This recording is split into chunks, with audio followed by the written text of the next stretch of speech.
Também tivemos a final da Taça de Portugal. Neste final de semana, o Porto enfrentando o time do Sporting. O Porto passando por uma temporada muito menos boa do que a gente já viu os caras fazerem, né? Enquanto o Sporting, uma temporada bastante interessante, sendo campeão português, com jogadores aí em excelente fase. E que chegou para essa partida talvez com um pequeno favoritismo, embora seja um derby daqueles pegados. A gente sabe que o Sérgio Conceição é um treinador que, quando chega nesses momentos de mata-mata, de embate direto e tal, muitas vezes ele consegue fazer acontecer, ele consegue arrancar vitórias aí das maneiras que forem, né? E não foi diferente dessa vez, o Porto acabou vencendo por 2-1. Mas o curioso, né, dessa partida é que ela começa já com alguns lances bizarros, porque com 20 minutos de jogo, o zagueirão Saint-Just sobe de cabeça dentro da área e com uma cabeçada perfeitamente limpa manda no cantinho pra fazer 1-0 pro Sporting, né? Uma cabeçada muito bem, o cara subiu ali praticamente sozinho, não fez falta em ninguém, tranquilo. Só que logo depois, aos 29, teve dois lances capitais. Primeiro que o Geni Catamo vem uma bola na área e o Geni Catamo, que é jogador do Sporting, acaba tentando afastar, só que ele dá uma canelada na bola ali e ele entrega de graça pro Evanilson. Esse aqui deveria valer como assistência. Porque foi assim, o Evanilson estava livre na área, sem perigo nenhum a jogada, né? Era pro cara dar uma vaga pra frente, sair jogando alguma coisa do tipo, só que ele dá uma...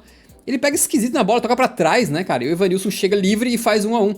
Foi um erro bizonho, né? Bem mais, inclusive, do que o Vardiol. E esse, sim, se você for checar alguns lugares, tipo Transfer Market, deve estar como assistência pro Geni Catamo, assim. Bizarro, assim. O Sporting, um dia que dominava, mas depois de marcar 1-0, e sendo o melhor time essa temporada na Portugal, era pra ter, enfim, controlado a partida, e a defesa do Sporting é muito boa. É um erro, assim, absurdo mesmo. A bola ia nem chegar no ponto que tava lá em cima ali, não lembro quem que era, se era o PP, se era o Galeno. A bola não ia chegar no cara. E ele resolve tirar, eu não sei o que ele tentou fazer, se ele tentou tocar pro goleiro, se ele tentou dar um chutão, mas ele, tudo errado. O Evanilson, gol mais fácil da vida dele, assim. Bizarro, porque querendo ou não, tudo que aconteceu depois podia não acontecer se não fosse a falha, né? Então, custou, de verdade, o jogo, eu acho, essa falha bizonha dele. Logo depois o que acontece é que vem uma bola pro Galeno enfiada dentro da área ali, e aí no final das contas quem chega na marcação é o próprio Saint-Just, que tinha abrido o placar, e o Galeno ia sair na cara do gol. E aí o Saint-Just, naquela afobação de tentar tirar a bola, ele comete um erro de julgamento, dá uma empurrada por trás do Galeno, e o juizão marca falta fora da área, ainda que tenha sido bem pertinho ali, né? E expulsa o Saint-Just. E isso aí foi um lance bastante controverso, eu vi nas redes sociais, os torcedores aí se pegando na porrada sobre a interpretação desse lance. Mas o que o árbitro interpretou é que ele evitou uma chance clara e manifesta de gol, acho que é isso, né? Ou seja, o jogador ia sair na cara do gol, ia fazer o gol provavelmente, ou tinha muitas chances de fazer o gol, e o Saint-Just fez a falta. Aí o que entra em discussão? Foi um empurrão pra falta? É complicado, porque tu consegue ver que o Saint-Just tá tentando não...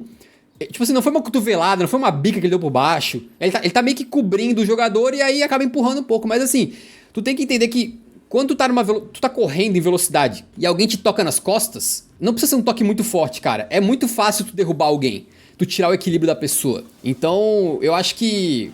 Eu entendo até quem fala, pô, mal empurrou, mal tocou, não era nem falta, sei lá. Mas eu acho que... Assim, como peladeiro, eu sei que às vezes o cara tá correndo em direção ao gol ali e tu toma um toquinho é o suficiente pra te desequilibrar e cair no chão, né? O que tu acha desse lance em que o Saint-Just foi expulso? Erro do juiz, porque a primeira marcação que ele dá é cartão vermelho e pênalti, né? Ah, ele deu pênalti? Que não pode acontecer, porque a regra da tripla punição diz que o time não pode, né, a não ser que seja uma agressão. O que acontece é que depois que ele derruba e que ele cai na área, o Saint-Just meio que pisa na coxa ali, perto dos pacová do Galeno ali. E eu achei que ele interpretou aquilo como agressão. Quando você vai ver no replay, não foi, ele só meio que pisou sem querer, assim, em cima. Mas assim, se ele não viu esse pisão, se ele não foi agressão, aí foi um erro absurdo do juiz, assim, um juiz de final de Taça de Portugal, dá pênalti e cartão vermelho, assim. Essa regra da tripla punição existe há quanto tempo já, sabe? E aí, então, ele recebe do VAR que foi fora da área. Acho que também ele errou, não sei se oficialmente ele errou, mas ele não confere o VAR, né? Ele escuta do VAR que foi fora da área, o toque, e resolve não ver no monitor. O que é um pouco confuso, porque se ele deu vermelho e dentro da área, pênalti vermelho, significa que ou ele errou a regra da tripla punição, que é uma regra básica, que, enfim, se a gente sabe, né, todo mundo tinha que saber, o árbitro tinha que saber, pelo amor de Deus, ou que ele considerou agressão. Se ele considerou agressão, por que ele não foi ver no monitor depois? Por que ele não foi ver esse lance do empurrão no monitor, assim? Algo simples, só pra confirmar o que ele realmente viu. E tem um detalhe, a questão do vermelho não é necessariamente só pensando na falta, né, pensando se foi uma chance clara de gol.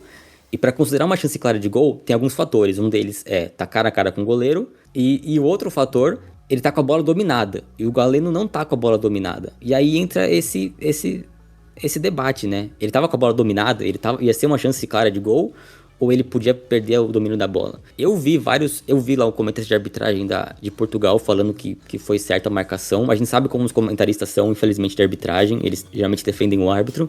E pesquisando sobre, cara, é isso, né? Os sportinguistas falando que foi um roubo absurdo e os portistas falando que acertou, para o choro. Então, é impossível saber, assim, sinceramente, assim. Eu não acho que foi um absurdo, tá? Falar que isso foi um roubo, não foi um roubo, independente da marcação que ele fez. Em campo, tem ver o VAR, até porque ele não foi ver o VAR. Ele julgou que foi uma chance clara de gol, por isso deu o vermelho. Errou porque ele deu o pênalti também, e não existe a punição. Um lance confuso. Um lance que, enfim, a gente vê isso acontecer na Liga Portuguesa tantas vezes, né? Em Portugal, no Brasil. Esses erros, assim, que não pode acontecer, né? Você errar tripla punição, algo tão simples. E aí depois ele não vai ver no VAR o lance. E aí dá essa margem pra duvidar da call dele, assim. Sendo bem sincero, não tenho opinião forte sobre se... Assim, que ele fez a falta, ele fez, tá? Esse toquinho, de fato, na alta velocidade dá. Mas tem que ver se... Ele deveria ter julgado, acho que olhando no VAR, se o Galeno não tava com a bola dominada e se era uma chance clara de gol. Porque ele poderia não dominar também. Mas enfim, não foi um lance tão claro como aquele do Ronald Araújo, né? Mas também não acho que foi um roubo absurdo, não, sabe? Não... Eu tô contigo, cara. Eu acho que é um lance mais subjetivo mesmo. Eu não acho que dá pra cravar, assim, pô, foi claramente um roubo, ou claramente acerto. Acho que se fosse um outro árbitro, talvez tivesse uma interpretação diferente. Mas o fato é que, pra mim, foi falta. Pra mim, foi fora da área. E, de fato, o que talvez pegue mais é que depois o Saint-Just... Eu não acho que ele teve intenção de ser maligno aqui, não, tá? Até porque se ele foi maligno, bota maldade nisso aqui. Mas ele tá meio que super desequilibrado, tentando buscar um equilíbrio no ar ali. E aí a perna dele, cara, dá uma pisada. Meu amigo, dá uma pisada naquele lugar do Galeno, que eu vou te falar um negócio. Eu já tomei pisada dessa aí no pé. E dói para um Dói muito. Dói muito. Agora imagina tu tomar uma dessa nos Países Baixos. Rapaz, é coisa do cara ir direto pro hospital, cara, tá maluco. Não sei como é que o Galeno continuou jogando depois dessa aí. Certamente deve ter machucado um pouquinho ali o Bigolin. Mas na prorrogação, o que aconteceu? O nosso camarada Diogo Pinto, que é o goleiro do Sport nessa partida, porque os goleiros Israel e Adam não estavam disponíveis para jogar, e o Diogo Pinto foi pro jogo. Ele tem apenas 19 anos. E no final das contas ele saiu de forma bastante imprudente pra cima do nosso querido... do Evanilson de forma imprudente. Ele deu meio que um soco no ar. Então ele não acerta o soco diretamente no Evanilson, mas ele acerta o corpo no Evanilson, né? Ele voa pra cima do Evanilson assim. E acho que isso aí foi um pênalti claro. Não sei se tu vê da mesma maneira. Não, foi claríssimo. E inclusive deu um pouco de dó, porque assim, o goleiro da titular da temporada era o Adam, né? E o da Copa era o Franco Israel. Quando o Adam se machuca, acho que em março, o Franco Israel vira o goleiro titular geral. E o Franco Israel também se machucou, inclusive acho que ele machucou o joelho, operou inclusive esses dias. Então, de repente, quem teve que assumir na final da taça, né, era o Diogo Pinto, 19 anos, que fez sua terceira partida no profissional, cara. Você fazer terceira partida contra o Porto, numa final de taça, é muito complicado, né? E ele foi bem, cara. O segundo tempo, né, a gente pulou pros acréscimos, o segundo tempo, o Sport teve que se defender e se defendeu bem, assim. O Porto não conseguiu criar tanto além do Francisco Conceição. Eu tenho uns probleminhas com ele, assim, eu acho que falta o 10, né, como Conceição. Dizem. Ele rabisca, ele vai pra um lado, vai pro outro, mas ele rabisca e chuta pra fora. Aí ele rabisca, corta pra direita e chuta pra fora. Aí ele rabisca, faz a jogada perfeita, podia dar um passe, manda na mão do goleiro. Mas ele, ainda assim, ele criou bastante, né, até o nosso amigo. E o Diogo Pinto defendeu e foi bem, cara. Pensando que ele tem 19 anos, pensando que ele é o terceiro goleiro da temporada, né. E aí, nos acréscimos, ele chegou completamente atrasado no Evanilson, assim, e fez o pênalti claríssimo, assim, que, enfim. Quem cobrou, inclusive, marcou foi o nosso querido Taremi, né. E bem legal, porque o Taremi foi meio escanteado, já que ele tá em negociação, aparentemente acertado faz um tempo com a Inter de Milão, né. E a gente falou essa reta final de temporada bastante sobre o Mbappé, que estaria acertado com o Real Madrid, sendo escanteado pelo Luiz Henrique. E o Taremi também foi escanteado. Eu lembro que ele entrou, acho que no finalzinho contra o Arsenal ali, mas, de maneira geral, em momentos específicos, ele entrou, bateu o pênalti, é o batedor de pênalti, frio, bateu no meio do gol e saiu o abraço. Pênalti claro, assim, erro de moleque, né, querendo ou não. Então tá aí, cara, o Porto, no final das contas... Teve outros lances que foram questionados, né? Muita discussão sobre a arbitragem. E eu acho, por exemplo, aqui que teve um pênalti não marcado pro Porto, num lance que eu vi que foi uma falta cobrada, em que o Hillman, cara, me desculpa, mas ele estica o braço pra impedir o gol, né? Ele estica o bração na cara dura, a bola bate no cotovelo dele. Pô, não tem condição, ele abre a zona assim, ele tá com a mão junto ao corpo, ele abre a asa e a bola resvala no cotovelo dele numa falta cobrada, que eu acho que poderia ser pênalti, né? E teve outros momentos ali de discussão, sempre muito, muito polêmico o jogo aí. E, cara, a agressividade dos torcedores de um com os outros, assim, depois dessa final, foi bizarro, com as reações que eu tava vendo na internet. É bizarro. É aquela coisa, né? Não tem como você pesquisar e tentar ter uma conclusão. Você tem que realmente ter a sua conclusão, cara. Porque se você for ver nas opiniões, a foto do leão vai achar uma coisa, a foto do dragão vai achar outra.